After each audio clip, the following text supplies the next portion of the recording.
अस्सलाम वालेकुम नाज़रीन, आप देख रहे हैं पीटीएन न्यूज और मैं हूं आपकी होस्ट सुंबल ज़िया। शामिल करते हैं आज की अहम खबरें। वज़ीर आज़म ने पीपी से 27वीं तरमीम की हिमायत की दरख्वास्त कर दी, बिलावल की तस्दीक। Islamabad chairman peoples party Bilawal Bhutto Zardari ने कहा कि वज़ीर आज़म शहबाज शरीफ ने 27वीं तरमीम की हिमायत की दरख्वास्त की है। सोशल मीडिया पर जारी बयान में बिलावल भुट्टो जरदारी ने लिखा है कि वज़ीर आज़म शहबाज शरीफ की सरबराही में मुस्लिम लीग नून के वफ़द ने सदर आसिफ अली जरदारी और मुझसे मुलाकात की। उन्होंने बताया कि वज़ीर आज़म ने पीपल्स पार्टी से 27वीं तरमीम की हिमायत की दरख्वास्त की। तरमीम में ऐनी अदालत का क़याम, एग्जीक्यूटिव मजिस्ट्रेट्स और जजेस के तबादले शामिल हैं। बिलावल भुट्टो जरदारी ने मज़ीद बताया कि NFC में सूबाई हिस्से का तहफ़्फ़ुज़ ख़त्म करना भी 27वीं तरमीम में शामिल है।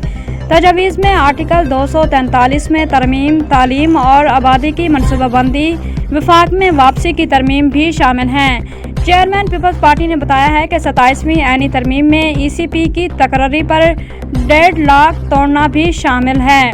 उन्होंने बताया कि सदर मुमलिकत आसिफ अली जरदारी की कतर से वापसी पर पीपल्स पार्टी की सेंट्रल एग्जीक्यूटिव कमेटी का इजलास 6 नवंबर को होगा, जिसमें पार्टी पॉलिसी तय की जाएगी। न्यूज स्टूडियो से अब तक के लिए इतना ही। मजीद खबरों और अपडेट्स के लिए देखते रहें PTN न्यूज। अल्लाह निगहबान।